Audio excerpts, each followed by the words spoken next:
आप लोग कैसे विद्यार्थी, आशा करते हैं कि आप अच्छे होंगे, स्वस्थ होंगे, आप पढ़ाई में चलते होगी। और आपको उम्मीद होनी चाहिए कि हम आपके लिए हर संभव प्रयास कर रहे हैं कि आपको हम रेलवे भर्ती परीक्षा की समस्त तैयारी करवा सकें। और आपको बता दें, हम आपको इस वीडियो के माध्यम से, आप थंबनेल के माध्यम से समझ गए होंगे क्या पढ़ाने वाले हैं।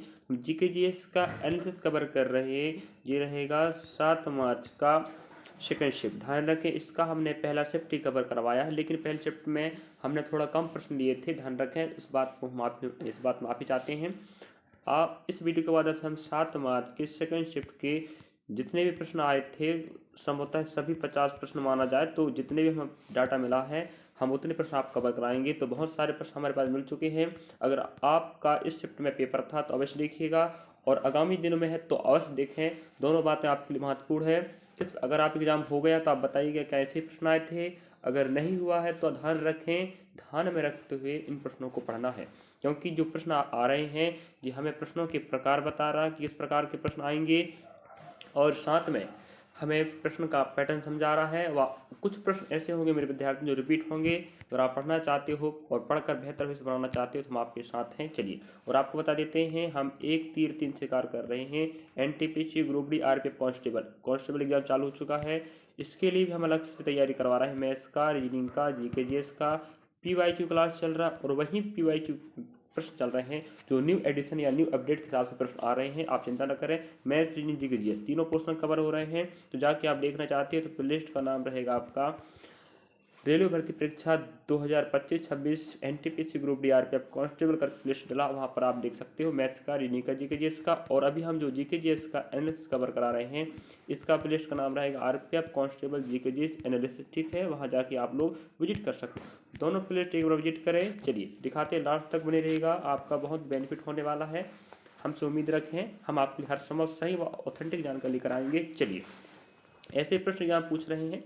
पहला प्रश्न आप देख पा रहे होंगे, सतपुड़ा पर्वत श्रृंखला किन दो नदियों के बीच स्थित है? विद्यार्थियों याद रखिएगा, ताप्ती और नर्मदा नदी। इस प्रश्न को पहले भी शिफ्टों में पूछा जा चुका है, ध्यान रखिएगा। तो सतपुड़ा जो पर्वत श्रृंखला है इस की बात कर रहा है, तो ताप्ती और नर्मदा।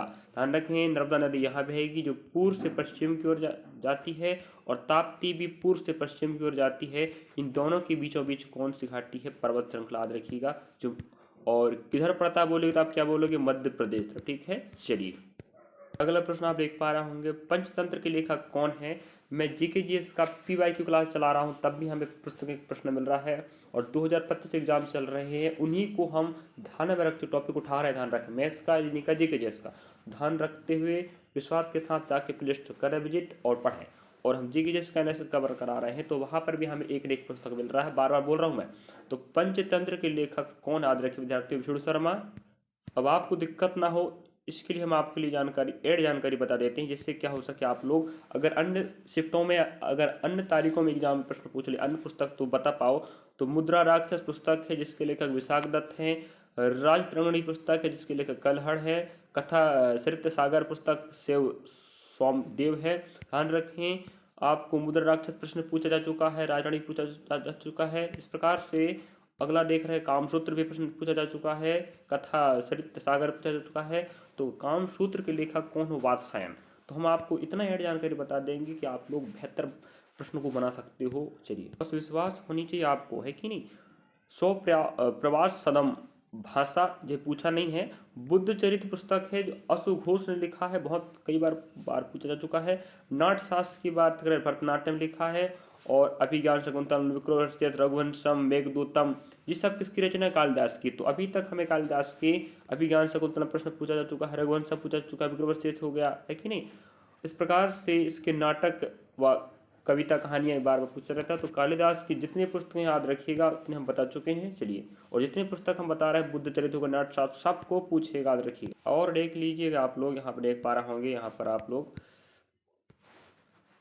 नीतीशरा पुस्तक कामंदक की है, एहोल प्रशस्ति रविकृति की है, और इंडिका मैग स्निच की है, और अर्थशास्त्र कौटिल्य की है, जिसे हम विष्णुगुप्त या चाणक्य भी कहते हैं, जो चंद्रगुप्त मौर्य के दरबारी कवि हुआ करते थे और चंद्रगुप्त मौर्य के गुरु हुआ करते थे, जिनका प्रश्न हमें हजारों बार कितनों बार पूछा जा चुका है।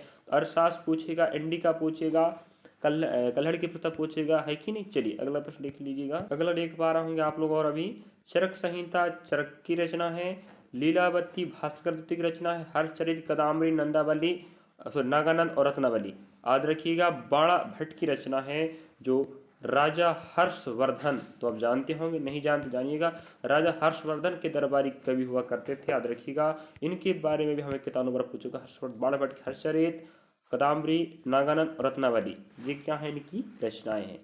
अगला देख पा रहे होंगे आप, ये काम का नहीं रहा, और प्रश्न दिखाते हैं भाई, ये भी आप दिमाग में बैठने चाहिए। अष्टाध्यायी किसकी रचना है बोलेगा तो पाणिनि, महाभाष्य पतंजलि, मृच्छकटिका कुदरत। अष्टाध्यायी पूछा है कई भर्तियों में, महाभाष्य पूछा, मृच्छकटिका पूछा। याद रखिएगा। चलिए इतने सारे हम पुस्तक बता चुके हैं, तो इतना जानकारी कौन बताएगी, बताइए। हम आपके भविष्य की चिंता करते हैं, तभी तो आपके लिए जानकारी ऐड बता रहे हैं, जो आपको अगली भर्ती परीक्षाओं में, चाहे एसएससी हो, चाहे बैंक हो, चाहे रेलवे हो, चाहे स्टेट लेवल की बात करें, मध्य प्रदेश के विद्यार्थी तो वन रक्षा, क्षेत्र रक्षा, जल प्रहरी, मध्य प्रदेश आबकारी, मध्य प्रदेश सब इंस्पेक्टर भर्ती बात करें, एमपीपीएससी, जहाँ पर देखोगे इस प्रकार के प्रश्न आपको हर क्षेत्र में मिलेंगे। तो रेलवे के भले प्रश्न चल रहे हैं कि नहीं। अभी और प्रश्न आप देख पा रहे होंगे, गीत गोविंद की रचना कौन जयदेव ने किया है, और नवरत्न की रचना कौन किया, वीर सेना ने। गीत गोविंद को भी कई बार पूछा जा चुका है। प्रश्न यहाँ पर खत्म हो गए आपके पुस्तक व लेखक वाले। तो लगभग हमने 10-15 प्लस लेखक और पुस्तक बताएं, तो कृपया सभी को याद कर लीजिएगा, एक न एक प्रश्न आपको फिर मिलेगा। तत्ववाद किस प्रकार के वादंत होते हैं। तत्व मीन्स होता है तार, तो तत्ववाद अंतर मतलब होता है तार वाले वादंत्र होते हैं, उन्हें कार्डोफोन के रूप में भी जाना जाता है। तो याद रखिएगा तत्ववादंत्र मतलब क्या होता है, तार वाले। ऐसे वादंत्र जो तार से निर्मित होते हैं उन्हें हम तत्ववाद अंतर कहते हैं, और कार्डोफोन के रूप में भी जानते हैं। जो प्रश्न आप देख पा रहे होंगे, इसके पहले भी हमने जब शिफ्ट कवर कराए थे, तो 2011 जनगणना अनुसार भारत की साक्षरता दर क्या है, और साक्षरता से प्रश्न आएगा, ये बात ना भूलें। तो हमने पिछले शिफ्ट में भी जब हम कवर कराए थे तब भी पढ़ाए थे मैंने, तो याद रखिएगा भारत की साक्षरता पूरी 74.04 है, और पुरुष की बात करें तो 82.14 है, और महिला की बात करें तो 65.46 है। याद रखिएगा 74 प्लस याद रखो, 82 याद रखो, 65 याद रखो, ठीक है। और इस प्रकार से अगर हमें बोला है, लेकिन भारत की साक्षरता याद रखिए कितने रहेगा, 74.04%। पुरुषों की भी याद रखें, महिलाओं की याद रखें, और सबसे अधिक केरल राज्य का है। उसके बाद राज्यों की बात करें तो मिजोरम का रहेगा, लेकिन पूरे भारत में पहले केरल आएगा, फिर लक्षद्वीप आता है, ठीक है। तो केरल का 94% है, और यहाँ पुरुषों को देख लो, महिलाओं को देख लो, यहाँ पुरुषों को पूरे भारत में देख लो, है कि नहीं, यहाँ पुरुष यहाँ महिलाएं, इस प्रकार से आप लोग देख सकते हैं। चलिए हम आपको जानकारी दिखा देते हैं, एग्जाम में यहाँ से प्रश्न बनेगा, फिर मत कहना सर आपने क्यों ऐड जानकारी नहीं बताए थे। तो भाई PY की क्लास तो वहाँ ऐड नहीं बता रहे हैं एक्स्ट्रा जानकारी, लेकिन जो जी जिस एनालिसिस चल रहा है वहाँ इतने ऐड जानकारी चल रहे हैं कि आपको अगली भर्ती बहुत महत्वपूर्ण स्थान रखेगा।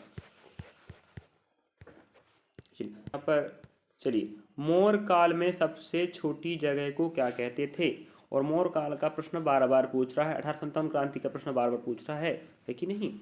कस्बा, गांव या प्रांत, याद रखिएगा गांव राजनीतिक की सबसे छोटी इकाई थी मोर काल में, इसे ग्राम कहा जाता था, और ग्राम का मुखिया ग्रामिक होता था। अगर आप बोले जाए आपको गांव का मुखिया कौन होता था, तो ग्रामिक, है कि नहीं। या राजनीतिक इकाई की सबसे छोटी इकाई क्या मानी जाती है, गांव। तो मौर्य काल में सबसे छोटी जगह गांव कहते थे, जिसका मुखिया ग्रामिक कहलाता था, और ये राजनीतिक इकाई की या प्रशासनिक इकाई भी कहें तो सबसे छोटी इकाई मानी जाती है। अगला प्रश्न आप देख पा रहे होंगे, पंचवर्ष योजना का भी प्रश्न पूछ रहा है, जनगणना का प्रश्न पूछ रहा है, हरित क्रांति का प्रश्न पूछ रहा है कि नहीं।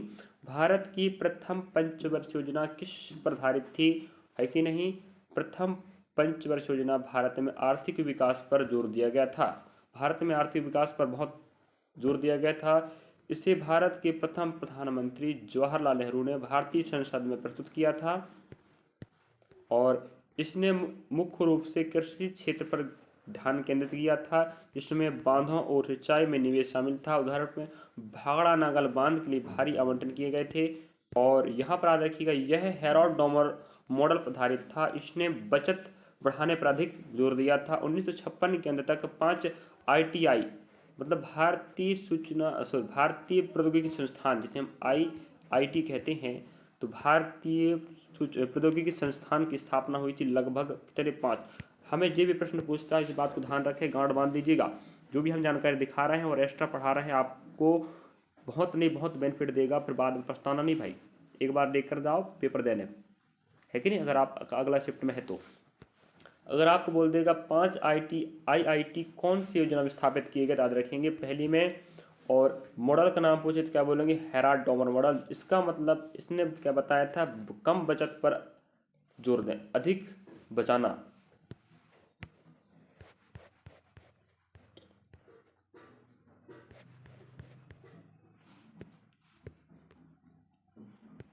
भारत ने हाल ही में किसके साथ, भारत और अल्जीरिया ने द्विपक्षीय रक्षा सहयोग सैन्य अभ्यास के लिए हस्ताक्षर किए हैं। ये आपका करंट अफेयर का प्रश्न है। यहाँ आप देख लीजिएगा, हम आपको दिखाई देते हैं कि ये आपका देश का नाम रहेगा भारत के साथ अभ्यास वाला, और ये युद्ध अभ्यास का नाम। जैसे बांग्लादेश की बात करें तो संप्रति ये अभ्यास का नाम है, चीन के साथ हैंड इन हैंड।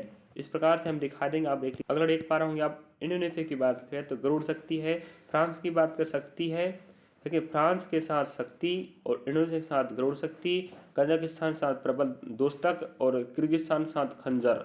इस प्रकार से आप लोग दिखा देंगे, देख लीजिए आप लोग भाई। मालदीव हो गया, मंगोलिया हो गया, म्यांमार हो गया, नेपाल के साथ भारत का युद्ध अभ्यास का नाम क्या है, सूर्य किरण। तो हम सभी को नहीं बता रहे हैं, आपको देख लीजिएगा, याद कर लीजिएगा, क्योंकि प्रश्न बन रहा है। अगर देख पा रहे होंगे, ओमान के साथ, रूस के साथ इंद्र है, सेशेल्स देख लीजिए, श्रीलंका के साथ मित्र शक्ति है, थाईलैंड के साथ मैत्री है। अगर एक बार आप लोग ब्रिटेन के साथ, संयुक्त राज्य अमेरिका के साथ, संयुक्त राज्य अमेरिका के साथ। चलिए, इस प्रकार से आपको हमने युद्ध अभ्यास दिखाए, कौन से देश के साथ भारत का किस नाम से युद्ध अभ्यास होगा। तो हमें प्रश्न पूछ रहा है, इसलिए आपको बताना पड़ा, है कि नहीं। चलिए, भारत की तीसरी पंच योजना किस पर आधारित थी, ये पूछ रहा है, याद रखिएगा। तीसरी पंच योजना का मुख्य उद्देश्य कृषि पर जोर देना और गेहूं के उत्पादन सुधार करना था।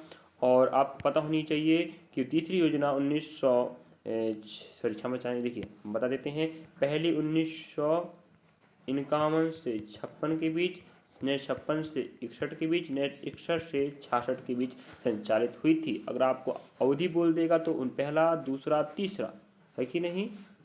और याद रखिएगा, कृषि पर फोकस किया गया था, याद रखिएगा। लक्षित वृद्धि दर 5.6% थी, जबकि वास्तविक विकास दर केवल 2.4 ही रह पाई। मतलब लक्ष्य रखा गया था जीडीपी, मतलब ग्रोस डोमेस्टिक प्रोडक्ट की बात करें, सकल घरेलू उत्पाद 5.6% रखा गया था जीडीपी दर, लेकिन प्राप्त नहीं कर पाया। वो मेन कारण था चीन भारत युद्ध और भारत पाक युद्ध और अवकाश के प्राथमिक कारणों में शामिल थे, जिनके कारण तीसरी पंच योजना विफल रही। अगर आपको बोला जाए कि क्या तीसरी योजना सफल रही, तो आप क्या बोलेंगे, विफल रही। ठीक है, सफल नहीं रही, कारण क्या रहेगा, चीन भारत युद्ध, भारत पाक युद्ध और साथ में सूखाग्रस्त। ये 3-4 कारण से याद रखिएगा, जिस कारण से सफल नहीं हो पाया था तीसरी योजना। हम बता चुके अवधि इसकी, और जानकारी ऐड करके बताते हैं। इसे बॉम्बे प्लान भी कहा जाता है।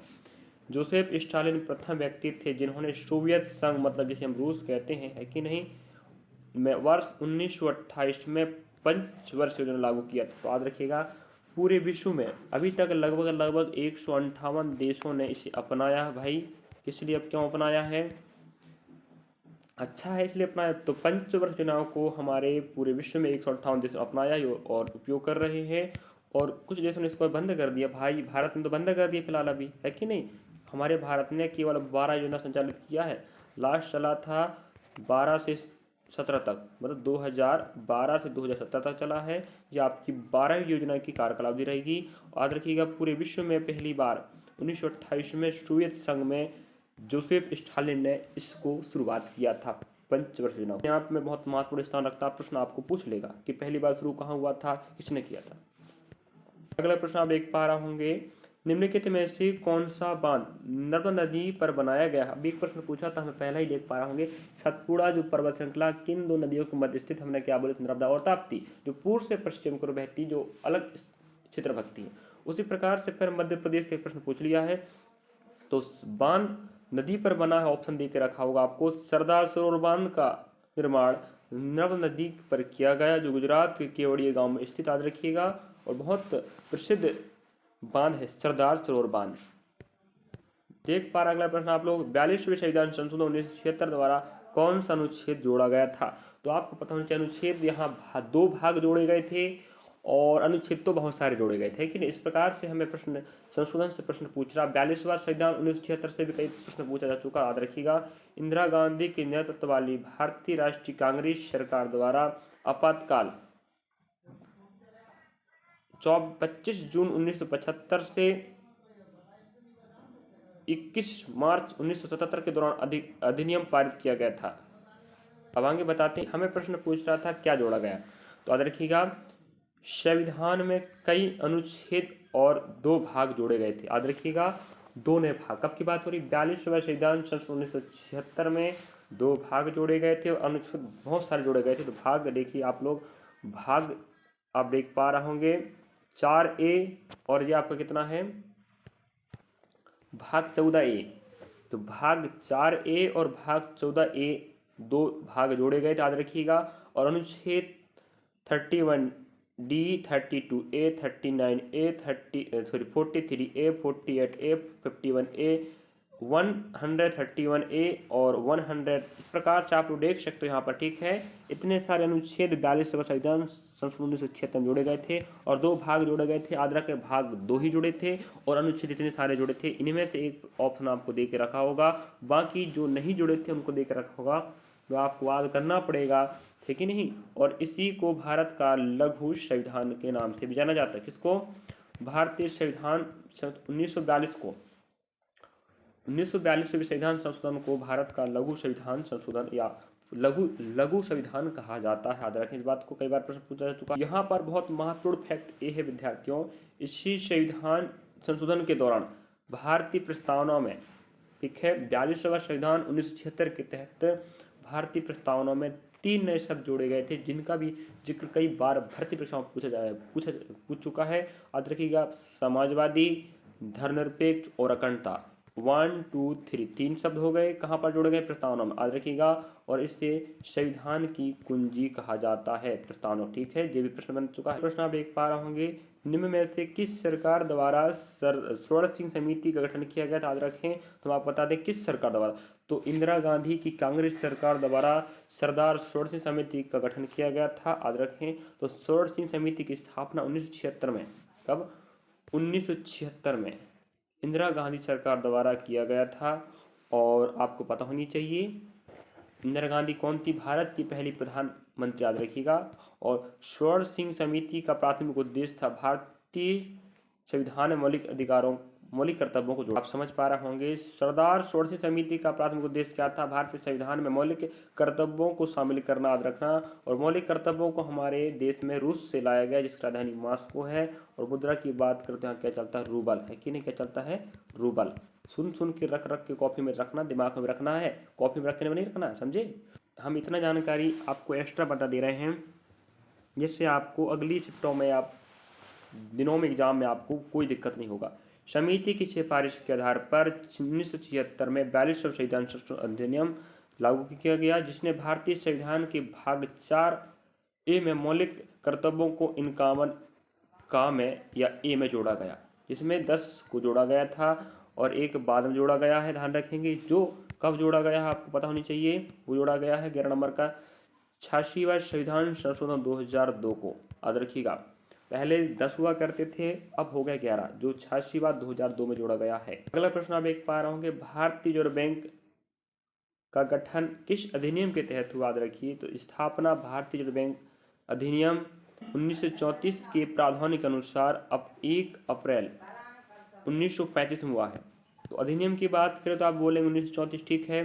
तो भारतीय रिजर्व बैंक ऑफ अधिनियम 1934 के तहत स्थापना हुआ है और स्थापना 1 अप्रैल 1935 में हुआ है। और शुरुआत में रिजर्व बैंक का केंद्रीय कार्यालय कोलकाता में स्थापित था, क्योंकि स्थापना वहीं पर हुआ था।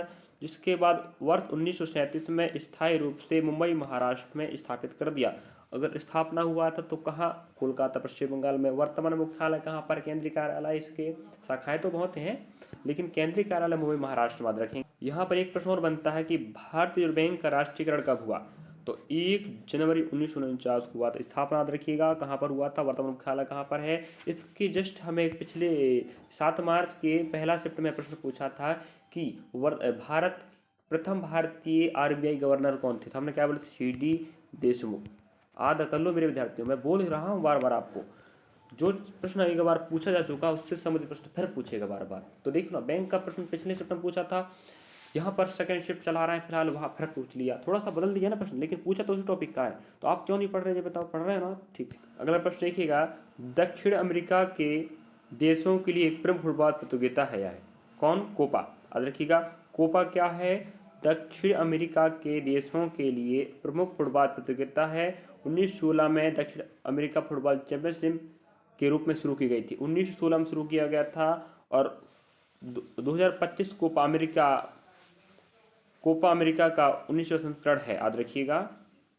और यहाँ पर आपको याद रखना है, चैंपियनशिप ब्राजील ने जीता है और रनअप कौन था? पराग्वे। ठीक है, पहला स्थान ब्राजील, दूसरा कौन था? पराग्वे। अगला प्रश्न आप देख पा रहे होंगे, स्कर्वी रोग किस विटामिन की कमी के कारण होता है? याद रखिए, विटामिन सी। और इसके पहले भी हमें एक प्रश्न पूछा जा चुका है, विटामिन ए के कारण कौन सा रोग होता है, उसका रासायनिक नाम क्या है? उसी प्रकार आपको यहाँ पर विटामिन सी के बारे में पूछ रहा है कि नहीं? एश कार्बिक अम्ल, याद रखिएगा, इसका क्या रहेगा? एश कार्बिक अम्ल जी आपका क्या रहेगा? Vitamin C. और इसके कारण क्या होता है? स्कर्वी रोग होता है। अगला प्रश्न आप देख पा रहे होंगे, 2024 में फ्रांस के राष्ट्रपति इमैनुअल मैक्रों किस तारीख को भारत आए थे? याद रखें विद्यार्थियों, तो 2024 के गणतंत्र दिवस समारोह के दौरान भारत ने फ्रांस को अतिथि देश बनाया था। यहाँ के राष्ट्रपति इमैनुअल मैक्रो 75वें गणतंत्र दिवस समारोह में मुख्य अतिथि बने थे। याद रखिएगा, 2024 में जब भारत ने गणतंत्र दिवस मना रहा था, उस समय कहाँ के राष्ट्रपति आए थे पूछेगा, तो फ्रांस का। कौन राष्ट्रपति आए थे? इमैनुअल। अब आपको बताना है 2025 में किस देश से आए थे। ये आपके लिए होमवर्क रहेगा, याद रखिएगा, होमवर्क है, कर लीजिएगा, वरना एग्जाम में आ जाएगा तो पछताना हो जाएगा। तो याद रखना विद्यार्थियों, किस देश के आए थे? हम आपको बता देते हैं, भारत के निकटवर्ती पड़ोसी देश से ही आए थे। अब किस देश से आए थे आपको पता लगाना है, और कौन किस नाम के व्यक्ति आए थे और कौन से पद पे आसीन है, पूरा पता लगा के आइएगा, वरना आपको पता हो सकता है। 2024 में कौन आए थे? फ्रांस के राष्ट्रपति इमैनुअल मैक्रों। ठीक है, गणतंत्र दिवस पर थोड़ा सा वहाँ मिस्टेक होगा तो ऊपर आप विद्यार्थी क्षमा चाहेंगे। 1975 में आपातकाल कितने महीने के लिए लगा था? याद रखना, 21 महीनों की अवधि में भारत में अवकाश घोषित हुआ था, मतलब आपातकाल लगा था। उस समय इंदिरा गांधी सरकार थी, जो 25 जून 1975 से 21 मार्च 1977 तक आपातकाल लगाया गया था। ध्यान रखेंगे, ये प्रश्न पूछा था, थोड़ा ऊपर मिस्टेक हो गया था। अगला प्रश्न आप देख पा रहे होंगे, निम्नलिखित में से किन दो राशियों का एसआई मात्रक? इसके पहले भी हमें अनेक भर्ती परीक्षाओं में इस प्रकार के प्रश्न पूछता रहता, और पिछले शिफ्टों में भी इस प्रकार का प्रश्न पूछा मात्रक वाला, और हम पीवाई की क्लास करा रहे हैं, वहां पर प्रश्न पूछ रहा है। इस प्रकार से हम दिखा रहे हैं आपको, प्रश्नों को समझना है, पैटर्न को मेरे विद्यार्थियों। चलिए, तो याद रखें, किन दो राशियों का ऐसे मात्रक एक है? तो याद रखें, ऊर्जा, कार और ऊष्मा, इन सब का जो एसआई मात्रक क्या होता है? जूल होता है। समझे, ऊर्जा, कार या ऊष्मा बोले, इन सब का और संकेत क्या होता है? जे। याद रखिएगा, जूल बहुत महत्वपूर्ण स्थान रखता है प्रश्न की दृष्टि में। अगला प्रश्न आप देख पा रहे होंगे, जनवरी 2024 में ज्ञापन समझौता किन दो देशों के मध्य हुआ था? तो जनवरी 2024 में भारत और नेपाल के मध्य 4 क्षेत्रों में समझौते हुए थे, किए गए थे। ये समझौते हैं बिजली व्यापार समझौते, नवीनीकरण ऊर्जा समझौता और अंतरिक्ष सहयोग समझौता और सामुदायिक विकास समझौता। इस प्रकार से 4 क्षेत्र, याद रखिएगा, 2024 में ज्ञापन समझौता हुआ है। देश का नाम बोले तो भारत नेपाल। लेकिन प्रश्न करंट अफेयर का ध्यान रखें, एक बार प्रश्न नहीं आएगा, उससे समय तो कुछ और पूछ लेगा। तो ज्ञापन समझौता 2024 में हुआ था, भारत नेपाल के बीच में 4 क्षेत्रों में हुआ था। बिजली व्यापार समझौता, नवीनीकरण ऊर्जा समझौता, अंतरिक्ष सहयोग समझौता और सामुदायिक विकास समझौता। याद रखिएगा, 4 समझौते हम बता चुके हैं। देख लीजिएगा आप लोग, विद्युत समझौता के तहत भारत अगले 10 वर्षों के लिए नेपाल से जल विद्युत की खरीद को 10,000 मेगावाट तक बढ़ाएगा। आपको पता होना चाहिए, भारत नेपाल से विद्युत खरीद रहा है, जो अगले 10 वर्षों के भीतर क्या करेगा? समझौता में कहा है कि हम अगले 10 वर्षों के भीतर में 10,000 मेगावाट तक हम बिजली खरीद को बढ़ाएंगे। अगला प्रश्न आपके समक्ष है, कांडला बंदरगाह का नाम बदलकर क्या रखा गया है? तो कहाँ पर स्थित है, ये पूछ सकता था। तो कांडला बंदरगाह गुजरात में है, और गुजरात में है, लेकिन इसका नाम अब हो गया दीनदयाल पोर्ट या दीनदयाल बंदरगाह। जिस प्रकार से बंदरगाह के प्रश्न आ रहा था, आप समझ लीजिएगा। तो और बता देते हैं, कांडला बंदरगाह गुजरात राज्य में स्थित एक ज्वारी बंदरगाह है। क्या है? कांडला बंदरगाह का नाम अब क्या हो गया है? दीनदयाल बंदरगाह। अब जो कहाँ पर? गुजरात में। राजधानी इसकी क्या है? गांधीनगर। तो आपको पता ही होगा गांधीनगर, नहीं पता लिख लीजिएगा। और एक कौन सा बंदरगाह है? ज्वारी बंदरगाह। चलिए अगला प्रश्न आप देख पा रहे होंगे, हम उसी से संबंधित जानकारी आपको बता देते हैं। अगर आप कांडला बंदरगाह पूछा था तो अगली बार कुछ और बंदरगाह पूछ सकता है, तो क्या करोगे आप लोग? इसके समाधान के लिए हम आपके शिक्षक हैं, हमारा फर्ज बनता है कि हम आपको हर समय प्रयास करें आपको सही सटीक जानकारी व एड जानकारी देकर आपको तैयार करना। तो कांडला बंदरगाह गुजरात में है, जवाहरलाल नेहरू बंदरगाह महाराष्ट्र में, मुंबई महाराष्ट्र में है, मोरगुमुआ गोवा में है, बेंगलोर कर्नाटक में है, कोच्चि केरल में है, हल्दिया पश्चिम बंगाल में है, पारादीप उड़ीसा में, विशाखापट्टनम आंध्र प्रदेश में, एनोर तमिलनाडु में है, चेन्नई तमिलनाडु में और तूतीकुरम तमिलनाडु में। इस प्रकार से आपको हमने बंदरगाह दिखा चुके हैं। इनमें से कोई भी बंदरगाह तो आप आए तो आप आसानी से प्रश्न को बना सकते हैं। प्रश्न आप देख पा रहे होंगे, राज्य विधानसभा की अधिकतम संख्या कितनी निर्धारित की जाती है? याद रखें 500 से ज़्यादा नहीं हो सकते, ठीक है। कम से कम अधिकतम 500 हो सकते हैं, वही तो बोल रहा। अधिकतम कितनी संख्या हो सकती है राज्य के विधानसभा के सदस्यों की? तो याद रखिए ना, अधिकतम 500 हो सकती है। अगला प्रश्न आप देख पा रहे होंगे, मजीरा किस धातु से बना होता है? तो मजीरा ये हमें एक प्रकार का क्या कहते हैं, साइंस का प्रश्न आ गया, मिश्र धातु वाला है कि नहीं। तो मंजीरा एक प्रकार का प्राचीन वाद्य यंत्र है और ये पीतल, कांस्य और तांबा के जस्ता या बेल धातु से निर्मित होता है और एक प्रकार का ये क्या है? प्राचीन वाद्य यंत्र है। इस प्रकार से मिश्र धातु से बना होता है, ये पीतल, कांसा, तांबा, जस्ता, ठीक है, इनसे मिलकर बना होता है। प्रश्न आप देख पा रहे होंगे, इनमें से किन दो देशों के बीच असैन्य परमाणु समझौते पर हस्ताक्षर हुए? तो भारत और अमेरिका। इस प्रकार से निकटवर्ती देशों के साथ समझौते या अंतर्राष्ट्रीय समझौते आपको पढ़ना पड़ेगा। किन देशों के साथ हुए, क्या समझौते हुए, ये प्रश्न हमें करंट अफेयर पूछ रहा है। प्रश्न हमें यहाँ पूछा है, किस अनुच्छेद के अनुसार नगर पालिका में महिलाओं के लिए 1/3 सीट आरक्षित किया गया है? तो आर्टिकल नंबर 243 टी पुस्तक में रहेगा, ठीक है, टी। इसके तहत महिलाओं के लिए नगर पालिका में 1/3 सीट आवंटित किए गए हैं जो आरक्षित होंगे। चलिए यहाँ हम बता देते हैं आपको पूरा जानकारी। तो संविधान के 73वें और 74वें संविधान संशोधन को दिसंबर 1992 में संसद द्वारा पारित किया गया था। 73वें संविधान संशोधन अधिनियम में भाग, अब एक पा रहे होंगे क्या लिखा है, भाग IX पंचायत और 74वें संशोधन भाग IXA नगर पालिका को जोड़ा गया है। याद रखें, यह नगर पालिकाओं और ग्राम पंचायतों में महिलाओं के लिए 1/3 सीटों का वैधानिक आरक्षण प्रदान करता है, जो राजनीतिक प्रक्रिया के माध्यम से विकास, महिलाओं की भागीदारी और औपचारिक भागीदारी का अवसर प्रदान करता है। तो याद रखें, 73वें और 74वें संविधान 1992 के तहत महिलाओं के लिए 1/3 सीट आरक्षित किया गया है। याद रखें 1992। अगला प्रश्न आप देख पा रहे होंगे, E3 का पूरा नाम क्या है? इकोनॉमी, एनर्जी और इन्वायरमेंटल, ठीक है। अर्थशास्त्र के क्षेत्र में बोला था हमें, E3 का मतलब क्या होता है? अर्थशास्त्र के क्षेत्र में, हर क्षेत्र में सबका अलग अलग अर्थ होता है। तो इकोनॉमी, एनर्जी और इन्वायरमेंटल, ये आपका अर्थ होगा। पूर्ण रूप वाला प्रश्न मैं फिर बोल रहा हूँ, हर चैप्टर में पूछेगा आपको एक नए प्रश्न। आप देख पा रहा हूँ, केंद्रीय महिला एवं बाल विकास मंत्री वर्तमान में कौन है? याद रखिएगा, श्रीमती अन्नपूर्णा देवी। इस प्रकार से आपको मंत्रिमंडल, केंद्रीय मंत्रिमंडल, मुख्यमंत्री, राज्यपाल व समस्त भारत के बड़े बड़े संस्थानों के प्रमुख, उप प्रमुख या मुख्यालय कहाँ पर, पूरा पढ़ना पड़ेगा, ध्यान रखें, प्रश्न पूछ रहा है। तो श्रीमती अन्नपूर्णा देवी कौन है? वर्तमान में केंद्रीय महिला एवं बाल विकास मंत्री अन्नपूर्णा देवी जी है। उन्होंने 11 जून 2024 को इस पद का कार्यभार संभाला है और संभाल रही है। पर देखिएगा, हम आपको पहले ही बता चुके 1857 क्रांति का प्रश्न पूछेगा, मतलब पूछेगा, कुछ ही पूछेगा, मतलब पूछेगा। तो 1857 की क्रांति के समय ब्रिटेन में किसका शासन था? याद रखना विद्यार्थियों, तो महारानी विक्टोरिया, है कि नहीं। 1857 क्रांति का प्रश्न हमें हर शिफ्ट में एक दो प्रश्न जरूर मिल रहे हैं। अभी तक आप एग्जाम देख रहे होंगे तो अवश्य बताइएगा क्या सही बात है। एक प्रश्न और बनता है भाई, 1857 क्रांति के समय ब्रिटेन में किसका राज चला था? महारानी विक्टोरिया को। वही प्रश्न और पूछ लेता है, 1857 की क्रांति के समय ब्रिटेन के PM कौन थे? तो याद रखें, लॉर्ड पामस्टन। बहुत महत्वपूर्ण है, कितनों बार पूछ चुका धारणा विद्यार्थियों। इस प्रकार से प्रश्न टॉपिक हम जो आपको ऐड जानकारी बता रहे हैं, याद रखो, पढ़ के जाओ, मतलब पढ़ के जाओ। फिर आगे बोली कमेंट बॉक्स में क्या फायदा हुआ, जो विद्यार्थी पढ़ रहा है ना, याद रखो मेरे विद्यार्थियों, आपके लिए हम बिल्कुल साबितकार जानकारी पढ़ा रहे हैं। तो इस प्रकार से पॉम स्टर्न क्या थे? आपके पीएम हुआ करते थे। अगला प्रश्न आप देख पा रहे होंगे, खरीफ की फसल कौन सी है?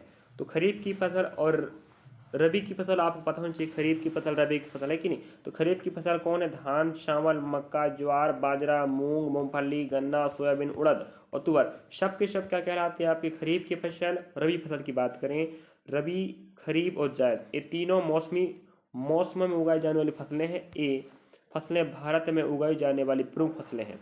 रबी की फसल, खरीफ की फसल, जायद की फसलें है कि नहीं, भारत में उगाई जाती हैं। तो खरीफ की फसलों मानसून के मौसम की शुरुआत जून में बोई जाती है। तो खरीफ की फसल जानते हैं आप लोग, सीधी बात नो बकवास, बरसात के समय उगाई जाने वाली फसलों को हम क्या बोलते हैं? खरीफ की फसल। और रबी मीन्स क्या होता है? सूर, है कि नहीं, सूर। अब ये बताओ, सूर अधिकांश कौन समय रहता है? गर्मियों में। इसका मतलब हुआ कि बरसात में उगाए जाने वाली फसलों को हम खरीफ कहते हैं और इनको हम अक्टूबर नवंबर में काट लेते हैं। उसके बाद फिर जो फसल बोई जाती है उन फसलों को हम रबी की फसल कहते हैं। तो अक्टूबर या नवंबर तक इन्हें काट दिया जाता है, किनको? खरीफ को, ठीक है। उसके बाद जो फसल बोया जाता है और इन्हें काटा जाता है मार्च अप्रैल तक कह सकते हो, या तो फिर फरवरी मार्च तक, तो उन्हें हम क्या बोलते हैं? रबी की फसल। उसके बाद फिर जायद फसलें उगाई जाती हैं, समझे। चलिए अगला प्रश्न आप देख पा रहे होंगे, पेशवा बाजीराव द्वितीय ने किसको गोद लिया था? तो याद रखें, नाना साहेब को। इस प्रकार से हमें मराठा साम्राज्य का भी प्रश्न एक ना एक प्रश्न जरूर आ रहा है। साइंस का प्रश्न भी आपको पीछे नहीं छोड़ेगा। ग्रुप डी में तो आपको पता होनी चाहिए, टोटल 25 प्रश्न आएंगे साइंस के भाई, है कि नहीं। तो यहाँ से तैयारी करते चलो और हम पी के में जी के जैसे कवर करा रहे हैं पीवाई की क्लास, तो वहाँ पर जाके देखें। ओम का नियम क्या है?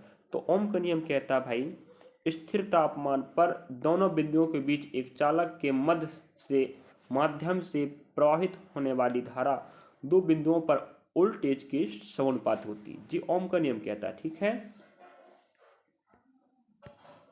और यहाँ पर एक प्रश्न और बोला था, मौद्रिक नीति का प्रमुख कौन होता है? हम पहले बता चुके हैं, आरबीआई का प्रश्न तुम्हें पीछा नहीं छोड़ेगा। तो आरबीआई पढ़ लीजिएगा, 1857 क्रांति पढ़ लीजिएगा, है कि नहीं। प्रमुख मंत्रिपरिषद पढ़ लीजिएगा। आरबीआई क्या रहेगा? मौद्रिक नीति का प्रमुख होता है, जो भी नियम कानून बनाना है या नियमन करना है, मौद्रिक समझ जानकारी पालन करवाना कौन करेगा? RBI, reserve bank of India, Bharat का सबसे बड़ा बैंक। स्थापना में प्रश्न पूछा जा चुका है। अगला प्रश्न आप देख पा रहे होंगे, प्रकाश संश्लेषण के लिए निम्नलिखित में से कौन सा सत्य है? तो CO2 का अपचयन और जल का ऑक्सीकरण। प्रकाश संश्लेषण में क्या होता है? कार्बन डाइऑक्साइड का अपचयन होता है, जल का ऑक्सीकरण होता है। इसमें क्या है? ऑक्सीकरण अभिक्रिया एक ऐसी अभिक्रिया को संदर्भित करती है जिसमें या तो ऑक्सीजन का योग होता है या हाइड्रोजन का निष्कासन होता है, ठीक है। मतलब ऑक्सीजन जुड़ेगा और हाइड्रोजन निकलेगा, ये बात कह रहा है किसमें? ऑक्सीकरण प्रक्रिया में। यहाँ पर अगला प्रश्न आप देख पा रहे होंगे, उत्तल दर्पण में यदि वस्तु को वक्रता केंद्र पर रखा जाए तो उसकी छवि कहाँ पर बनेगी और कैसी बनेगी? तो ये थोड़ा साइंस का दर्पण वाला प्रश्न आया है, तो अब डीपली पढ़ना पड़ेगा। जिसका साइंस नहीं है तो वो ग्रुप डी में उसको बहुत दिक्कत होगा, समझे, क्योंकि साइंस का पोर्शन आपको 25 नंबर का देने वाला है। छवि दर्पण के पीछे दर्पण और फोकस बिंदु के बीच बनेगी और यह आभासी और सीधा और वस्तु से छोटा बनेगा। जी आपको प्रश्नों को दर्पण पूरा पढ़ना पड़ेगा, तब बना पाओगे, समझे विद्यार्थियों। कोई बात नहीं, मेहनत करेंगे, सफलता हमारे कदम से। आप देख पा रहे होंगे, हमने आपको शायद कौन शिफ्ट में बताए थे कवर करा के कि 5 भारतीयों को 2024 में क्या मिला था? ग्रैमी अवार्ड, जो संगीत के क्षेत्र में दिया जाता है। तो हमारे भारत के 5 लोगों को मिला था, उनमें से प्रश्न पूछा था, तो याद रखिएगा 5 लोग। तबला वादक कौन? जाकिर हुसैन। और बांसुरी वादक कौन? राकेश चौरसिया। इस बार हमें पूछा है कि राकेश चौरसिया के बारे में। इसके पहले हमें किसका पूछा था भाई, याद नहीं आ रहा मेरे को, शायद ताल वादक सेल्वा गणेश विनायक राम को पूछा था। तो याद रखिए भाई, गायक शंकर महादेवन और वायलिन वादक गणेश राजगोपालन और ताल वादक का प्रश्न पूछा, याद रखिए विद्यार्थियों, ये आपका आंसर हो जाएगा। इस प्रकार से आपको पांचों के पांचों संगीतकार जो भारत के हैं और इन्हें क्या मिला? Grammy award. और ग्रैमी अवार्ड संगीत क्षेत्र में दिया जाता है, ये बात ना भूलें। प्रश्न आप देख पा रहे होंगे, संविधान में राज्य की वित्तीय जरूरतों को पूरा करने के लिए धन किस आयोग के माध्यम दी जाती? आदरण वित्त आयोग। भाई जो भी वित्तीय संबंधित जानकारी है या बातें हैं, वार्तालाप है, समझौते कौन करेगा? वित्त आयोग करेगा। तो इस प्रकार से आप हमने लगभग आपको लग रहा है मुझे टॉप बहुत सारे प्रश्नों को कवर करवाया। तो आप पता कि टॉप 50 प्रश्न आप एग्जाम में आ रहे हैं आरपीएफ कांस्टेबल में। तो 50 प्रश्न तो हम दिखा नहीं पाएंगे, लेकिन जहाँ की उनसे संबंधित थोड़ा जानकारी व लगभग 40-45% तो अब कवर ही हो जाते हैं। तो हमें उम्मीद है कि आपने हमें देखा, पढ़ा, लिखा और समझा। ऐसे हम आपके लिए प्रयास कर पाएंगे और बेहतर आपके लिए हम बना पाएंगे वीडियो, और आपके लिए हम जानकारी सही, सटीक और ऑथेंटिक दे रहे हैं। अगर आप एग्जाम था तो आप देखें क्या ऐसे प्रश्न आए थे, कमेंट करें। अगर लगता है आपको हम गलत बता रहे हैं तो भी कमेंट कर सकते हैं, तो विद्यार्थी जिससे हमें समझे कि भाई हम गलत सही कह रहे हैं, है कि नहीं। जो विद्यार्थी पेपर देकर नहीं आया उसे क्या पता, लेकिन जो एग्जाम देकर रहा है उसे तो पता होगा।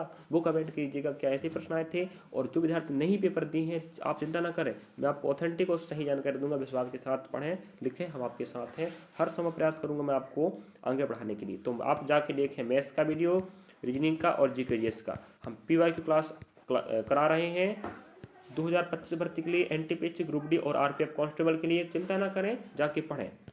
और न्यू एडिशन के हिसाब से पढ़ा रहे हैं। और साथ में आपको पता है कि जीके का एनालिसिस भी कवर करा रहे हैं। दोनों देखें, आपको NTPC ग्रुप डी में भी काम देने वाला। चलिए मिलेंगे नेक्स्ट पार्ट के साथ। धन्यवाद आपका, आपने हमें देखा। ऐसे पढ़ते रहें, बढ़ते रहें, हम आपका सपना पूरा करें। हम आपके साथ हर संभव।